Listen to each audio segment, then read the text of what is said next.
اعوذ باللہ من الشیطان الرجیم بسم اللہ الرحمن الرحیم۔ ناظرین، بہت سارے احباب نے یہ کہا کہ آپ قرآن کریم اور تفسیر قرآن کے حوالے سے بھی کوئی لیکچر ریکارڈ کروائیں۔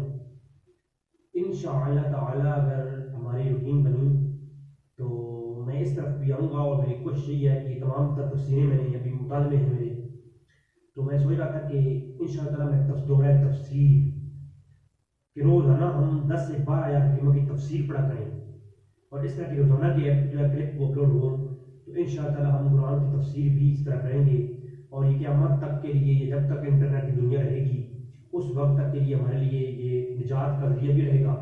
اور اس کے علاوہ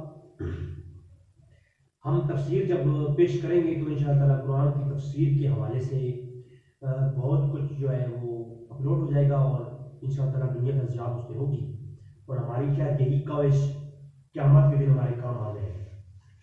میرے پاس کچھ تفسیریں ہیں جو کہ میں نے بیرونی ملک سے کچھ منگوائی تفسیر۔ یہ ایک میرے پاس تفسیر نسخہ ہے، تفسیر صفات التفسیر۔ یہ جو تفسیر ہے یہ بیروت سے میرے لیے نسخہ آیا اسپیشلی، اور یہ الحمدللہ ایک دوست نے میرے لیے لبنان کا رہنے والا دوست ہے، مجھے تحفہ بھیجا ہے۔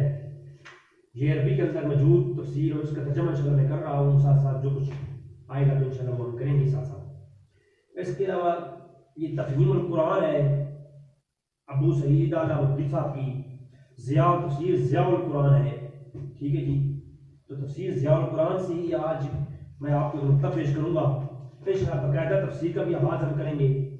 اور آج یہ میرے پاس سعودی عرب سے تفسیر آصر البیان عبداللہ بن عبدالعزیز کی لکھی ہوئی جو ہے یہ تفسیر ہے میرے پاس۔ اس کے علاوہ میرے پاس تفسیر نعیمی موجود ہے، تفسیر اس کے علاوہ میرے پاس کافی تر تفسیریں موجود ہیں میرے پاس الحمدللہ۔ لیکن مقصود کیا ہے کہ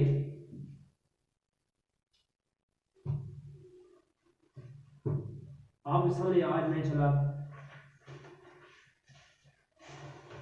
پہلی آیت کریمہ کے بارے میں تھوڑی سی بات کریں گے آپ سے۔ ناظرین، شرک کیا ہے؟ ایک سوال پیدا ہوتا ہے۔ ہم اکثر سوچتے ہیں کہ یہ کوئی فلاں شخص شرک میں مبتلا ہو گیا۔ مشرک کون ہوتا ہے؟ شرک کیا ہے؟ اس پر بھی ہمارا ایک طویلی انشاءاللہ ہم گفتگو کریں گے، لیکن آج میں آپ سامنے ایک نقطہ دے کے جاؤں گا جو کہ میرا ہر کسی کے لیے سوال ہے کہ وہ اس پہ سوچے۔ قرآن کریم کی سب سے پہلی آیت کریمہ، سورۃ فاتحہ کی سب سے پہلی آیت کریمہ جہاں قرآن کریم کا آغاز ہو رہا ہے، ہم پڑھتے ہیں اعوذ باللہ من الشیطان الرجیم بسم اللہ الرحمن الرحیم الحمدللہ رب العالمین۔ ہم یہ پڑھتے ہیں الحمدللہ رب العالمین۔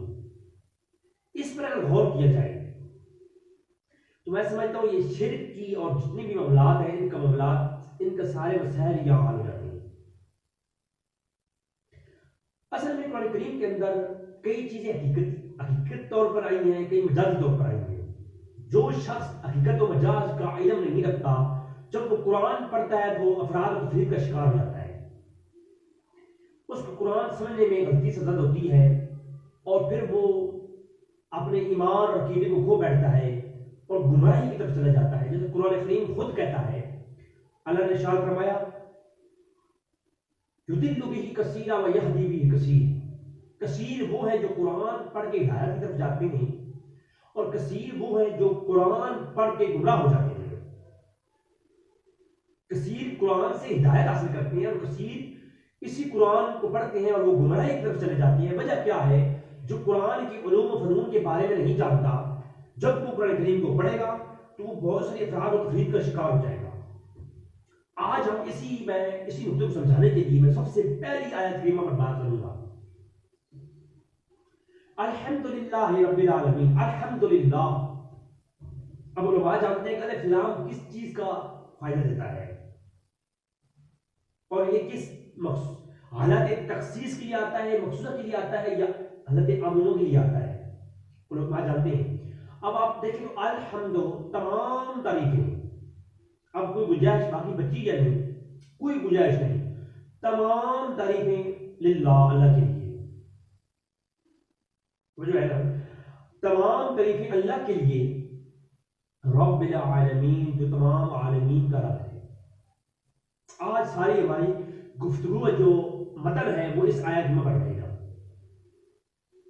سب سے پہلی بات یہ ہے کہ تمام تعریفیں، تمام خوبیاں اللہ کے لیے ہیں. جب تمام تعریفیں اللہ کے لیے ہیں تو ہم اللہ کے سوا کسی اور کی تعریف نہیں کر سکتے. اگر کریں گے تو کیا ہوگا؟ مشرک ٹھہر جائیں گے.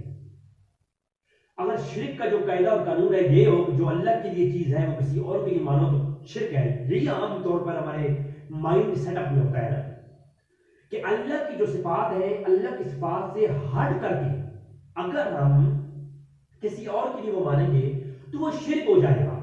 یہی ہمارا عقیدہ ہے، یہی ہم سنتے ہیں لوگوں سے.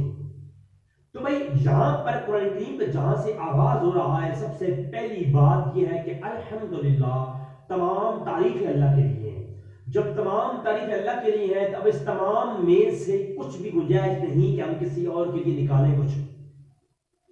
بات سمجھ آ رہی ہے نا؟ تو جب ہم نکال نہیں سکتے تو میں یہ کہوں گا کیا استاد جی کی میں تعریف کروں تو میں مشرک ٹھہرا کے نہیں؟ استاد جی کی تعریف میں کروں میں مشرک ٹھہرایا جاؤں گا یا نہیں؟ اگر میں میری گفتگو جب آپ پوری سنیں گے انشاءاللہ تعالیٰ تو آپ کو میری ساری باتوں کی سمجھ بالکل آ جائے گی اور پھر آپ کو اہل سنت والجماعت سنیوں کا عقیدہ جو ہے وہ سمجھ نظر آئے گا. میں یہ کہتا ہوں خدا کی عزت کی قسم، اگر عقیدہ سنیوں والا نہ ہو تو کوئی بندہ اس آیت کریمہ پر مطمئن نہیں ہو سکتا فنی اعتبار سے. کیوں؟ تمام تعریف اللہ کے لیے ہیں. اگر ہم اپنے والدین کی تعریف کریں تو کیا ہوگا؟ شرک ہو جائے گا. کیوں؟ تعریف تو اللہ کے لیے ہیں، اللہ کے سوا کسی کی تعریف ہم کریں گے تو مشرک رہ جائیں گے. اور دوسری چیز، تمام تعریف اللہ کے لیے ہیں اور دوسری چیز کیا ہے؟ فرمایا رب العالمین، تمام جہانوں کا پالنے والا وہی ہے، اللہ ہے. اب پہلی بات یہ معلوم ہوئی کہ تعریف اللہ کے لیے ہے. کسی خوبصورت چیز کی تعریف ہم کریں گے تو کیا ہوگا؟ ہم اللہ کی، جب تمام تعریف اللہ کے لیے ہے تو کسی اور چیز کی تعریف ہم نہیں کر سکتے. ہمارے اندر قید لگ گئی ہے یہاں پر.